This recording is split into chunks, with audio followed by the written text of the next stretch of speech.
Good morning to all of you. कैसे हो? I hope आप लोग अच्छे होंगे, अच्छे से अपनी पढ़ाई कर रहे होंगे। स्टूडेंट, कल का जो हमारा क्लास था ऊल MCQ का पार्ट 1 था और आज जो हमारे क्लास है ऊल MCQ का पार्ट 2 है। जो कल का भी जो क्वेश्चन था बहुत इम्पॉर्टेंट था, आज का भी जो क्वेश्चन है बहुत इम्पॉर्टेंट है। एक एक लाइन से क्वेश्चन बना हुआ है। इसके बाद से जो भी क्वेश्चन बनेगा वो एक अलग लेवल का बनेगा जो हम आपके अगले सीरीज में कराएंगे। समझ पा रहे हो ना? आज और कल के क्वेश्चन को करने के बाद आपका पूरी तरह से कॉन्सेप्ट क्लियर हो जाएगा। समझ रहे हो ना? तो आइए देखते हैं। आज का भी क्वेश्चन बहुत ही इंटरेस्टिंग है, बहुत ही इम्पॉर्टेंट है। एक एक लाइन को समझिएगा, समझते हुए क्वेश्चन का आंसर दीजिएगा। जो भी कोई डाउट हो आपके दिमाग में, कोई भी यहाँ से कोई डाउट निकलता है तो कमेंट के थ्रू हमें बताइएगा, उसको भी हम क्लियर कर देंगे। ओके, तो आइए पहला क्वेश्चन जैसा कि आपको दिख रहा है कि ऊन की आणविक संरचना में, यानी अणुओं की संरचना में सबसे कमज़ोर जोड़ कौन सा है। कुछ क्वेश्चन हमारे PYQ हैं, कुछ हमारा सेल्फ मेड का क्वेश्चन है, ठीक ना? तो देखिए, इसको देखिए कि क्या पूछ रहा है कि ऊल की आणविक संरचना में सबसे कमजोर बॉन्ड कौन सा है। बॉन्ड की बात पूछ रहा है।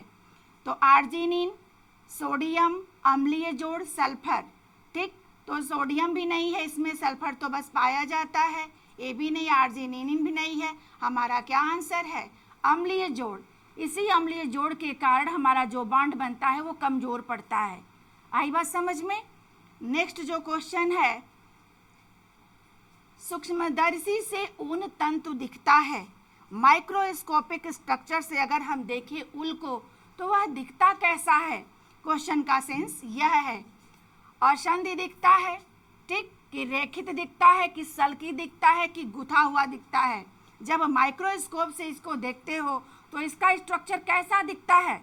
कैसा दिखता है? तो असंधि दिखेगा ही नहीं, रेखित भी नहीं दिखता है, गूंथा हुआ भी नहीं दिखेगा। क्या दिखता है? सल्की दिखाई देता है। आई बात समझ में? तो हमारा राइट आंसर क्या हो गया? सी। नेक्स्ट क्वेश्चन है, ऊनी कपड़े तैयार करने का सही क्रम बताइए। कहाँ से ये क्वेश्चन पूछ रहा है? आपका प्रोसेसिंग से पूछ रहा है। बताए थे ना कि प्रोसेसिंग बहुत ही इम्पोर्टेंट होता है। तो क्या पूछ रहा है? अब इसको हम अरेंज करेंगे, ठीक ना? क्रेबिंग नहीं, यहाँ कॉम्बिंग है, ठीक ना? क्या है यहाँ? कॉम्बिंग है। यहाँ पे क्या है? फीलिंग है। ध्यान रखिएगा, अरेंज करिए इसको। पढ़ाए हैं सीक्वेंस, बहुत अच्छे से समझाए हैं। क्या है? पहला पूछ रहा है कॉम्बिंग, दूसरा है ब्लीचिंग, तीसरा है कार्बोनाइजिंग, चौथा है फीलिंग। क्या हम करेंगे? अगर हम रेशे का ऊन बना रहे हैं तो क्या करेंगे? सबसे पहले हम क्या करेंगे? अब यहाँ पे हम देखेंगे कि इसमें सबसे पहला हमारा कौन सा होगा। समझ रहे हो ना? तो सबसे पहले हम क्या करेंगे? कार्बोनाइजिंग करेंगे। उसको क्या करेंगे? करेंगे ना कार्बोनाइजिंग, उसकी अशुद्धियों को दूर तो पहले करेंगे। उसके बाद हम क्या करेंगे? ब्लीचिंग करेंगे। उसके बाद हम क्या करेंगे? कॉम्बिंग करेंगे। उसके बाद हम क्या करेंगे? फिलिंग करेंगे। तो देखिए किस ऑप्शन में ये आ रहा है। पहला हमारा थर्ड है, दूसरा हमारा ब्लीचिंग है और पहला हमारा कॉम्बिंग है, ठीक ना? चौथा हमारा फिलिंग है। तो ऑप्शन क्या हो गया हमारा? ए। फिलिंग का मतलब यही है, वीविंग है, ठीक ना? ताना बाना को क्या करते हैं? बाने से क्या करते हैं? फीलिंग करते हैं ना? इसको फीलिंग यार्न बोला जाता है। इसीलिए कहीं कहीं इसको वीविंग ना देकर फीलिंग बोल देता है। समझ रहे हो ना? क्वेश्चन क्लियर है? Any doubt? कोई भी डाउट होगा हमें कमेंट के थ्रू बता दिया करिए, हम फिर से उसको करा दिया करेंगे। नेक्स्ट जो क्वेश्चन है, ऊन के उत्पादन का, देखिए वहीं से भी क्वेश्चन है, ऊन के उत्पादन का सही क्रम बताइए। यहाँ से थोड़ा सा पूछने का तरीका चेंज हो गया है। अब इसमें हम क्या करेंगे कि ऊन का अगर हम प्रोसेसिंग करेंगे तो सबसे पहले क्या करेंगे? पहला दे रहा है काटना, कंघी करना, श्रेणी में रखना, धुनना, कार्बोनाइजिंग करना, ठीक ना? तो सबसे पहले हम क्या करेंगे? शिप शेयरिंग करेंगे ना? यानी क्या करेंगे, बाल को काटेंगे, बालों की कटाई करेंगे। किसके बालों की, भेड़िए के बालों की कटाई करेंगे। अब हमारे पास क्या आ गया, रेशा आ गया। अब रेशे का हम क्या करेंगे, क्या करेंगे बताओ, क्या करेंगे, सीधे हम श्रेणी में कर लेंगे। मिल में भेजने के बाद क्या किया जाता है, सॉर्टिंग किया जाता है ना। काटने के बाद उसको क्या करेंगे, मिल में भेजेंगे, जहाँ वो श्रेणीकरण कर दिया जाएगा। तो हमारा ए के बाद क्या हो गया, ई। ऑप्शन देखते रहिएगा कि कौन सा सही जा रहा है। ए के बाद ई आ गया। इसी तरह इसको किया जाता है। ठीक, अब तीसरा ऑप्शन क्या, श्रेणी हम कर लिए। अब श्रेणी में करने के बाद हम क्या करेंगे, फिर उसकी अशुद्धियों को दूर करेंगे, धुलेंगे ना। अब हमारा उसके बाद आ गया डी। देखते रहिए किस में आ रहा है, हमको लग रहा है किस में आ रहा है, ए ई डी, मिल गया 3, बचा 2 हमारा। अब कार्बोनाइजिंग जब हम कर लेंगे, अब इसमें कंफ्यूज होने की ज़रूरत ही नहीं है। पहले हम क्या करते हैं, कार्डिंग करते हैं, धुनते हैं, तब जाके हम क्या करते हैं, कॉम्बिंग करते हैं, तब स्पिनिंग करते हैं, तब वीविंग करते हैं, तब फिनिशिंग करते हैं। क्लियर है ना। तो सारा तो प्रोसेसिंग आपको देगा नहीं, उसमें से जो ही आपको 3-4 देगा उसी को आपको अरेंज कर देना है कि एक के बाद कैसा एक होगा। ठीक ना। तो हमारा आंसर क्या सही हो रहा है, सी। पहले हम क्या किए, कटिंग किए, समझ रहे हो ना, ए, फिर हम क्या किए, इसकी सॉर्टिंग कर लिए, फिर डी कर लिए, कार्बोनाइजिंग कर लिए, कार्डिंग कर लिए, फिर हम क्या कर दिए, कॉम्बी करके रेशे को समानांतर बना दिए। नेक्स्ट क्वेश्चन है आपका, निम्नलिखित तंतुओं में से किनकी लचक सबसे अच्छी है। पूछ रहा है लचक, लचक की बात कर रहा है। लचक मीन्स क्या है, फ्लेक्सिबिलिटी पूछ रहा है कि ऐसा कौन सा इसमें से तंतु है जो सबसे ज़्यादा फ्लेक्सिबल है, लोचमय है। कौन सा है, ऊन है कि पॉलिएस्टर है कि रेयान है कि कॉटन है। तो कौन सा है हमारा, ऊन है। ऊन ही एक ऐसा तंतु है जिसमें प्रत्यास्थता, प्रतिस्कंदता, फ्लेक्सिबिलिटी का, ये तीनों का गुण पूरी तरह से विद्यमान होता है। क्लियर है। नेक्स्ट आपका क्वेश्चन है, कार्ड्स ऊल किसको मिलाकर बनाया जाता है। ठीक ना, ये मिश्रित रेशा का क्वेश्चन है, ये ऊल का क्वेश्चन है। ठीक ना, मिश्रित मतलब होता है कार्ड्स ऊल। तो इसमें कार्ड्स ऊल में क्या है, कॉटन प्लस ऊल है। ध्यान दीजिएगा, कॉटन प्लस ऊल है। तो कार्ड्स ऊल किसको मिलाकर बना, कच्चा ऊन को नहीं, कपास का धागा मिलाएंगे तो भी ये कॉटन ही बनेगा। क्या मिलाएंगे तो बनेगा, सूती प्लस ऊनी, सूती प्लस ऊनी जब मिलाएंगे तो यही सूती क्या है हमारा, कॉटन है, ऊनी क्या है, ऊल है। तो हमारा आंसर क्या हो जाएगा, सूती तथा ऊनी हो जाएगा, कॉट्स प्लस ऊल। नेक्स्ट क्वेश्चन है, प्राकृतिक तंतुओं में सबसे निर्बल रेशा है।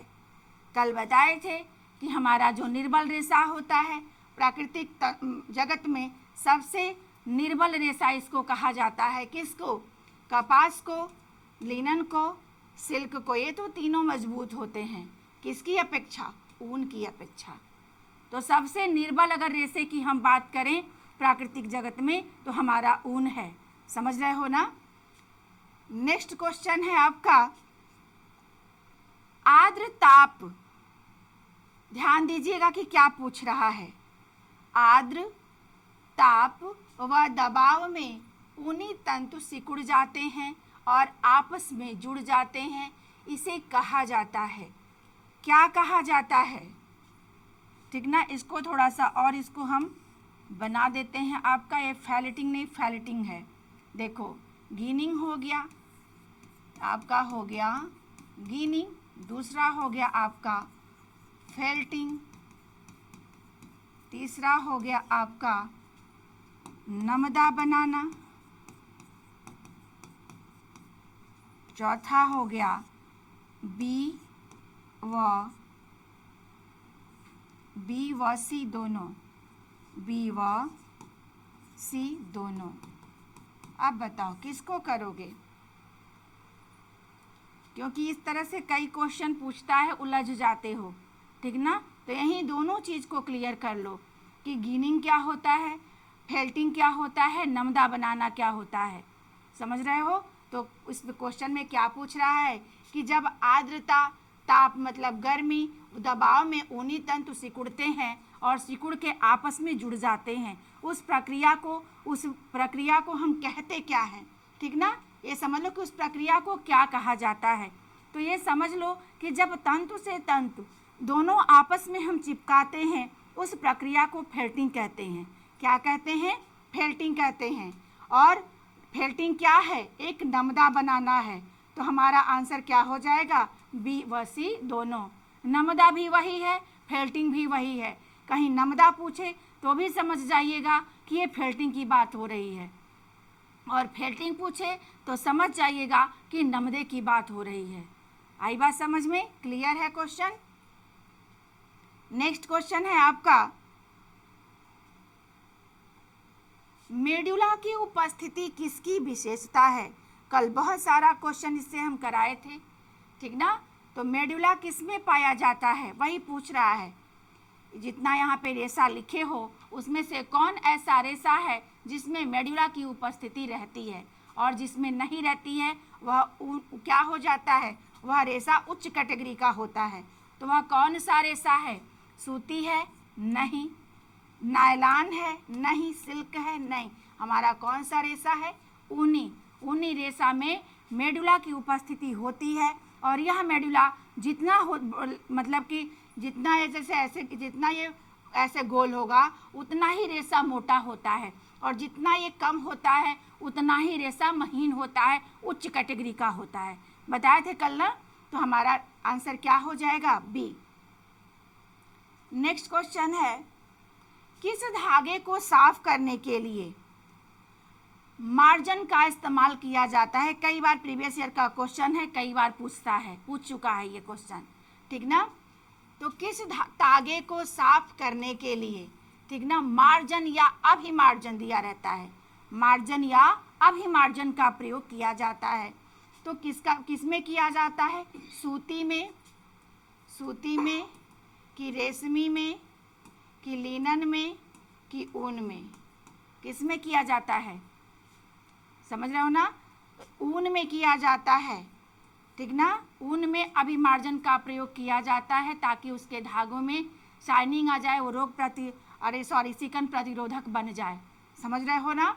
तो हमारा लास्ट जो ऑप्शन है डी वही राइट आंसर है। नेक्स्ट है, निम्नलिखित वाक्यों में सही वाक्य चुनिए। निम्नलिखित वाक्यों में सही वाक्य को चुनना है आपको, ठीक ना। देखिए क्या पूछ रहा है कि ऊन में किरेटिन प्रोटीन पाया जाता है, ऊन में गंधक भी होता है, गीला होने पर ऊन की मजबूती कम हो जाती है, ऊन पर क्षार का दुष्प्रभाव नहीं होता है। क्या चारों स्टेटमेंट्स आपका सही है, चारों स्टेटमेंट सही लग रहा है, नहीं। आपका ऊन में जो प्रोटीन पाया जाता है वह कौन सा प्रोटीन होता है, किरेटिन प्रोटीन होता है, ठीक। तो ये भी हमारा राइट है।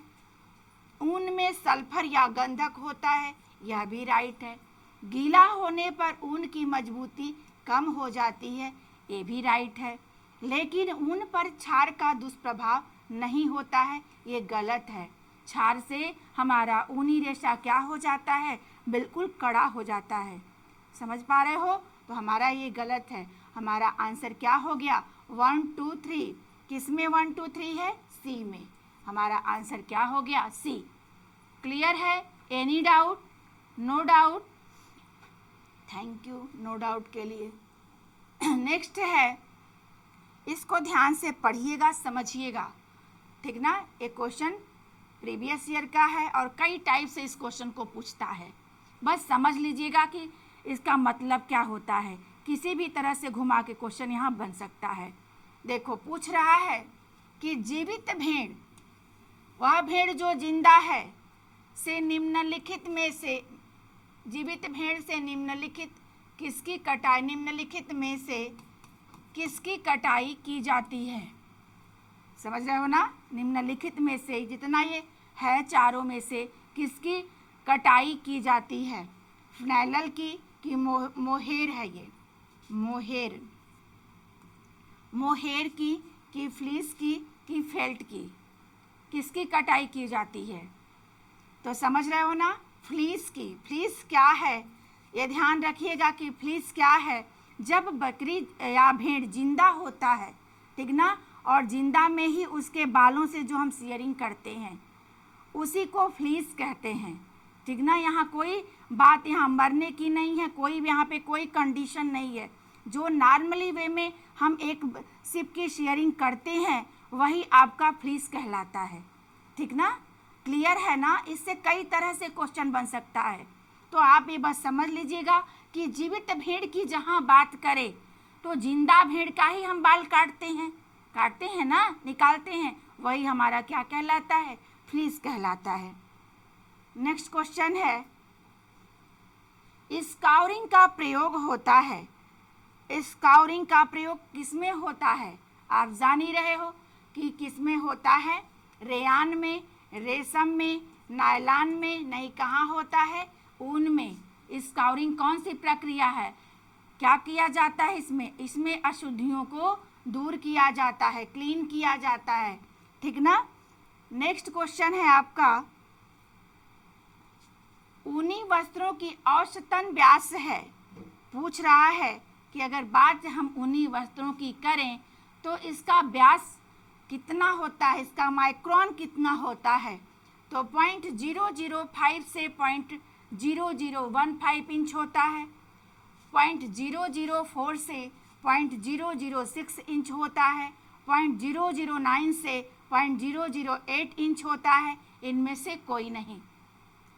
कल व्यास में पढ़े थे कि हमारे ऊनी वस्त्रों का जो व्यास होता है 0.005 से 0.0015 इंच होता है, यानी इसका जितना ये व्यास होगा उतना ही वह मोटा होगा। समझ रहे हो ना? व्यास को बताए भी थे कि जब हम व्यास की बात करते हैं तो इसकी हम परिधि को देखते हैं कि यह कितना मोटा है। जितना ये कम होगा उतना ऊन हमारा क्या होगा? पतला होगा। क्लियर है ना? नेक्स्ट क्या है, पैपेन नामक एंजाइम की प्रक्रिया कराई जाती है। ये भी प्रीवियस ईयर का क्वेश्चन है। बहुत कई बार आपको दिखेगा कि पैपेन क्या है, समझ रहे हो ना। तो ये कहीं कहीं आपको देता है कि पापा नामक पेड़ से, लेकिन पापा क्या है? एक पपीता की ही प्रजाति है। ये समझिए कि पपीता ही है, समझ रहे हो ना। आप देखोगे, सर्च करोगे तो वही मिलेगा आपको। तो इसके पैपेन जो नामक एंजाइम होता है, इसकी प्रतिक्रिया किस लिए कराई जाती है? क्वेश्चन यह पूछ रहा है कि ऊन में अगर हम बात करें पैपेन एंजाइम की तो उसकी प्रतिक्रिया क्यों कराई जाती है, क्या वजह है उसकी, ठीक ना। किस लिए कराई जाती है? वस्त्रों को सिकन प्रतिरोधी बनाने के लिए, सुंदरता बढ़ाने के लिए, ऊनी वस्त्रों को नरम बनाने के लिए, कि सभी? तो आप एक बार पढ़ोगे तो समझोगे कि सभी होगा, लेकिन ऐसा नहीं है। सुंदरता इससे नहीं बढ़ती और ना ही इससे वस्त्र नरम होते हैं, समझ रहे हो ना। इससे क्या होता है? इससे प्रतिक्रिया कराने पर वस्त्रों में सिकन प्रतिरोधकता बढ़ती है, सिकन नहीं पड़ती है। आई बात समझ में? तो हमारा राइट आंसर क्या हो गया? ए। नेक्स्ट है, ऊनी वस्त्रों पर धूप का पूछ रहा है कि ऊनी वस्त्रों पर धूप व प्रकाश का प्रभाव पड़ता है। कैसा पड़ता है? यहाँ पे अच्छा नहीं करो, यहाँ बुरा लिख दो। बुरा प्रभाव पड़ता है कि अच्छा व बुरा दोनों प्रभाव पड़ता है कि अप्रभावित रहता है? बहुत गलत कर देते हैं। अप्रभावित रहता है कि कोई नहीं? बताइए। कल ही पढ़े थे ना कि धूप व प्रकाश का हमारे ऊनी वस्त्र पर कैसा इफेक्ट पड़ता है, सनलाइट का। बताए थे ना कि अगर धूप में छोड़ दें तो उसके रेशे क्या होते हैं? गलने लगते हैं, फटने लगते हैं, कलर खराब हो जाता है। तो बहुत ही इसका क्या प्रभाव पड़ता है, बुरा प्रभाव पड़ता है। क्लियर है, आंसर क्लियर है ना। इसका कैसा प्रभाव पड़ता है, बुरा प्रभाव पड़ता है। नेक्स्ट है, ऊनी वस्त्रों पर क्षार का प्रभाव पड़ता है, ठीक ना। क्षार की बात पूछ रहा है, क्षार का भी बुरा प्रभाव पड़ता है कि अच्छा प्रभाव पड़ता है कि अप्रभावित रहता है कि कोई नहीं। तो क्षार का भी कैसा प्रभाव पड़ता है, आपको बताए हैं ना, अच्छा नहीं पड़ता है, अप्रभावित भी नहीं रहता है, बहुत बुरा प्रभाव पड़ता है। क्या हो जाते हैं, इसके रेशे कड़े हो जाते हैं। ज़्यादा कास्टिक में धुल के देखो तो उलन वस्त्र क्या होता है, इसके जो रेशे होते हैं बिल्कुल टाइट हो जाते हैं, टाइट होके खराब हो जाते हैं, यूँ कह लीजिए। तो हमारा आंसर क्या हो जाएगा, ए। नेक्स्ट है आपका, ऊनी रेशे भीगने पर पूछ रहा है कि यदि ऊनी रेशे भीग गए हैं तो उसकी मजबूती कितनी बढ़ जाती है कि कम हो जाती है, कि न घटती है न बढ़ती है। समझ रहे हो ना, क्वेश्चन पूछने का सेंस देखो कि ऊनी वस्त्र अगर भीग गया तो उसकी मजबूती पर क्या असर पड़ता है, उसकी मजबूती कितनी परसेंट बढ़ती है कि घटती है। तो बढ़ती कितनी है कि कम होती है, देखो 25 से 30% तक कम हो जाती है, 25 से 30% तक बढ़ जाती है, ना घटती है और ना ही बढ़ती है, कोई प्रभाव नहीं पड़ता है। समझ में आ रहा है। तो हमारा उलन रेशा जो है बहुत ही जब इसको डीप करोगे ना तो इसकी जो मजबूती, इसके रेशे सबसे निर्बल है, तो जो भीग जाते हैं तो और निर्बल हो जाते हैं, इसीलिए इसको रगड़ के धोया नहीं जाता है, नहीं तो उसके रेशे क्या हो जाएंगे, टूट जाएंगे। तो हमारा आंसर क्या हो जाएगा, 25 से 30% तक इसकी मजबूती जो है कम हो जाती है। क्लियर है। नेक्स्ट क्वेश्चन है, ऊनी रेशों को अगर अपनी मौलिक आकार से खींचा जाए, अधिक खींचा जा सकता है। यानी क्वेश्चन क्या पूछ रहा है कि ऊन का जो मूल आकार है उसको कितना देर दूर तक खींचोगे तो वो टूटेगा नहीं, यानी उसकी कैपेसिटी पूछ रहा है। समझ रहे हो ना। तो कितना खींचोगे, उसके मौलिक आकार से कितना खींच सकते हो, कितना परसेंट खींच सकते हो कि टूटे ना। 30 से 40%, 20 से 25%, कि 25 से 30%, की कोई नहीं, कितना खींच सकते हो और वो टूटेगा नहीं, 30 to 40%, ठीक ना। इतना खींचोगे, अब इससे ज़्यादा खींचोगे तो क्या होगा, टूट जाएगा। नेक्स्ट है आपका,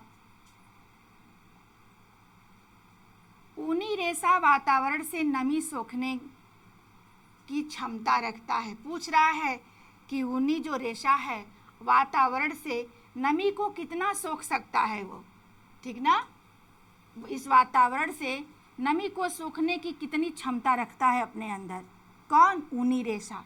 अब बताइए 30% कि 20% कि 40% कि केवल ए।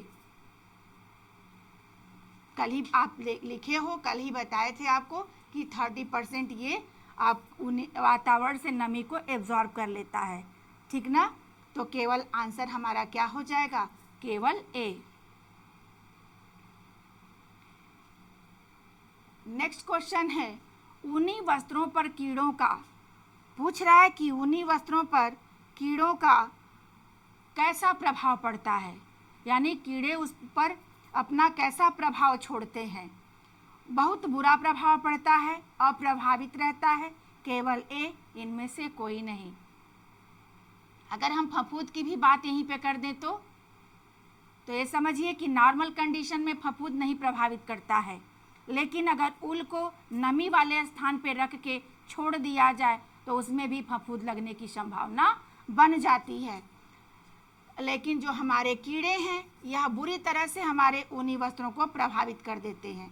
अगर हम कारपेट रख दें और उसमें कीड़े लग जाए तो बुरी तरह से उसको खा जाते हैं। इसीलिए आप देखते हो कि ऊनी वस्त्रों को नीम की पत्ती रखकर, फलालैन की गोली रख के रखा जाता है ताकि उस पर कीड़े न लगे। तो इस पर कीड़े बहुत बुरा प्रभाव डालते हैं। तो हमारा आंसर क्या हो जाएगा, केवल ए, सी। समझ रहे हो ना, केवल ए, यानी ऑप्शन नंबर सी सही हो जाएगा। नेक्स्ट क्वेश्चन है, ऊनी रेशों का आकार घटता बढ़ता रहता है, क्योंकि जब पहनते हो तो देखते हो कि कभी ऊनी वस्त्र जो पहने हो वो धुल दिए तो छोटा हो जाता है, कभी क्या हो जाता है कि पहनते हैं और बहुत बड़ा हो जाता है। ऐसा क्यों होता है? क्वेश्चन पूछने का सेंस ये है कि ऐसा क्यों होता है? क्यों होता है?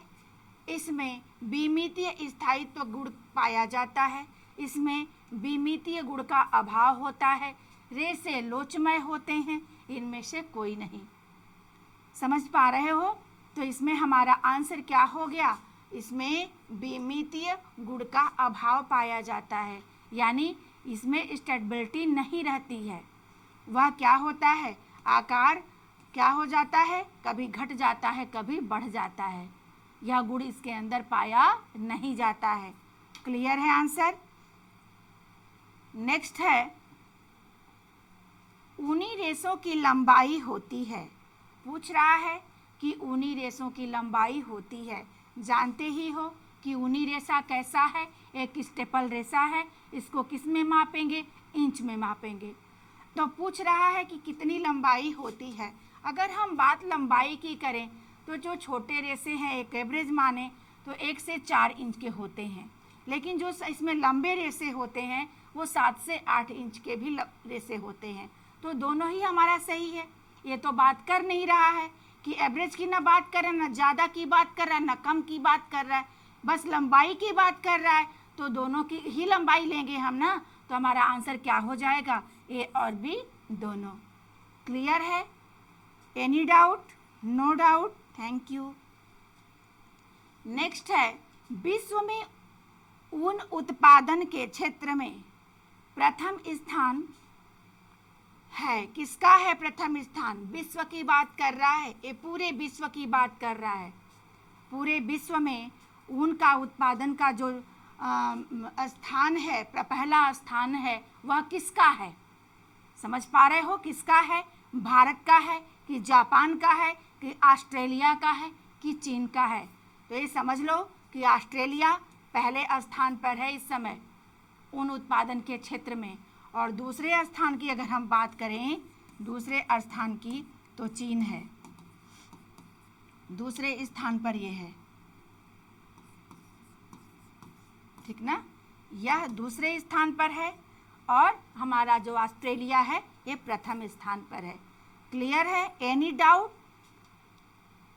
जो भी डाउट होगा हमें कमेंट के थ्रू बता दिया करिए। पूछ रहा है, वहाँ तो विश्व की बात कर रहा था, अब यहाँ बोल रहा है कि भारत में ऊन उत्पादन क्षेत्र में प्रथम स्थान किसको है? किसको है? राजस्थान को है कि मध्य प्रदेश को है कि महाराष्ट्र को है कि पंजाब को है? तो अगर बात भारत की जाए, भारत की बात की जाए तो सबसे पहला स्थान किसका है? राजस्थान का है। क्लियर है ना? Any doubt? इसको याद कर लीजिएगा, दोनों याद करने वाली चीज़ें हैं। नेक्स्ट है, भेड़ों के शरीर से ऊन हटाने की प्रक्रिया। भेड़ों के शरीर से ऊन हटाने की प्रक्रिया को क्या कहकर बुलाया जाता है? समझ पा रहे हो ना? क्या कहकर बुलाते हो, यानी क्या उसको बोलते हो? कहने का मतलब ये है। बुलाने से एक आया कि बोलनी ऊन भी पूछता है कि बोलनी ऊन किसे कहते हैं? मेरिनो ऊल को कहते हैं, समझ लो। अब इसमें देखिए कि सफाई करना, जब शरीर से बाल हटाओगे तो सफाई की बात ही नहीं आ रही है। कंघी करना, जब बाल मिलेगा तब तो कंघी करोगे, हटाने का कार्य करोगे नहीं। क्या करते हो? जैसे आप अपना बाल कटवाते हो वैसे वहाँ भी बाल कट रहा है, तो यही करते हो ना कि हम हेयर कटिंग कराने जा रहे हैं, तो वहाँ भी क्या हो रहा है? वहाँ भी हेयर कटिंग ही हो रही है। उसको हम क्या बोलते हैं? बाल काटना बोलते हैं।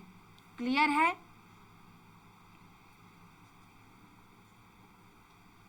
नेक्स्ट है, क्वेश्चन क्या पूछ रहा है आपसे कि ऊन उद्योग हमारे देश में अनेक व्यक्तियों के लिए किस तरह का साधन है?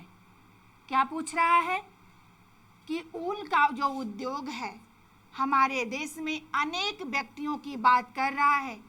ये ऊन जो हमारा है किस प्रकार का साधन है? किस प्रकार से का वो प्रयोग कर रहे हैं, किस रूप में प्रयोग कर रहे हैं। आई बात समझ में। आयात निर्यात का साधन यानी ऊन मंगाना और बेचना, ठीक ना। तो ये तो कोई हर व्यक्ति के ये बात की बात नहीं है, समझ रहे हो ना। मनोरंजन की बात ही नहीं है, समय व्यतीत करने की कोई बात नहीं है। यहाँ क्या हो जाएगा, जीविकोपार्जन के लिए, अपना अर्थव्यवस्था को सुचारू रूप से चलाने के लिए यह काम किया जाता है। अनेक व्यक्ति की बात, कोई विशेष की व्यक्ति की बात नहीं हो रही है, यहाँ एक नॉर्मल व्यक्ति की बात हो रही है, ठीक ना। अगर यहीं व्यापारी की बात आ जाए तो किसके लिए करेंगे, आयात निर्यात के साधन के रूप में इसको प्रयोग करेंगे, ठीक ना। क्लियर है। नेक्स्ट क्वेश्चन है, भेड़ों की भारतीय नस्लें कौन कौन सी हैं। जो हमारे भारत में जो भेड़ें हैं, जो उनकी नस्लें हैं वो कौन कौन सी हैं। नीली, रावी, मुर्रा, सुरती, सभी कौन सी नस्लें हैं, याद किए हो, याद कर लीजिएगा इसको, ठीक ना। ये भी क्वेश्चन पूछता है। नीली भी, रावी भी है, मुर्रा भी है, सुरती भी है, दक्कनी भी है, बहुत सारी हैं नस्लें। तो हमारा क्या हो जाएगा, सभी। क्लियर है आंसर। हमारा क्या हो, ये सब हमारे भारतीय भेड़ों की नस्ल है, इनका नाम है, ठीक ना। नेक्स्ट है, भेड़ों की मारवाड़ी नस्ल कौन से राज्य में पाई जाती है। मारवाड़ी नस्ल की बात कर रहा है, ठीक ना। पूछ रहा है कि भेड़ों की मारवाड़ी नस्ल कौन से राज्य में पाई जा रही है, ठीक ना। कहाँ, हरियाणा, पंजाब, गुजरात, उत्तर प्रदेश, ठीक ना। इसको भी याद कर लीजिएगा, गुजरात में पाया जाता है, ठीक ना। अगर गुजरात ना देकर राजस्थान रहे तो वहाँ भी, ठीक ना। लेकिन यहाँ पे राजस्थान का जिक्र नहीं है तो यहाँ पे हम क्या करेंगे, गुजरात लगाएंगे। ओके। नेक्स्ट आपका क्वेश्चन है एंड लास्ट क्वेश्चन है, कटाई से पहले की प्रक्रिया कहलाती है। जब स्पिनिंग करते हो उसके जो प्रक्रिया होती है स्पिनिंग, उसके पहले का प्रोसेस क्या किया जाता है, ठीक ना। क्या करते हो, रोविंग करते हो कि कार्डिंग करते हो कि श्रेणीकरण करते हो, ठीक ना। श्रेणीकरण करते हो कि इनमें से सभी को करते हो। क्या करते हो, जब कटाई करते हो उसके पहले से क्या करते हो आप। यहाँ कटाई की बात पूछ रहा है, स्पिनिंग की बात पूछ रहा है, तो क्या करते हो, पूनी बनाते हो ना। लेकिन यहाँ पूनी नहीं दिया हुआ है, क्या दिया हुआ है, रोविंग करना। कार्डिंग तो कंघी करना है, तो कंघी करके तो हम कटाई करेंगे नहीं, हम श्रेणीकरण के बाद कटाई करेंगे नहीं, तो क्या हम करेंगे, रोविंग यानी गोल गोल घुमा के उसको कैसा बना देंगे, काटने योग्य बना देंगे। तो रोविंग प्रक्रिया क्या कहलाती है, कटाई के पहले की प्रक्रिया होती है। क्लियर है। हमारा आंसर क्या हो जाएगा, ए। जितना भी क्वेश्चन कराए हैं हमको लगता है कि आपको सब क्लियर हो गया होगा। अगर क्लियर नहीं हुआ होगा तो हमें कमेंट के थ्रू बताइएगा, उसको भी हम कल करा देंगे। चलिए इसको सॉल्व करिएगा। सारे हमारे क्वेश्चन जितने भी हम दिए हैं सब इम्पॉर्टेंट है, सब कॉन्सेप्ट बेस पर आधारित है, समझ रहे हो ना। अगले मिलते हैं हम कल आपसे अगली क्लास में। Thank you.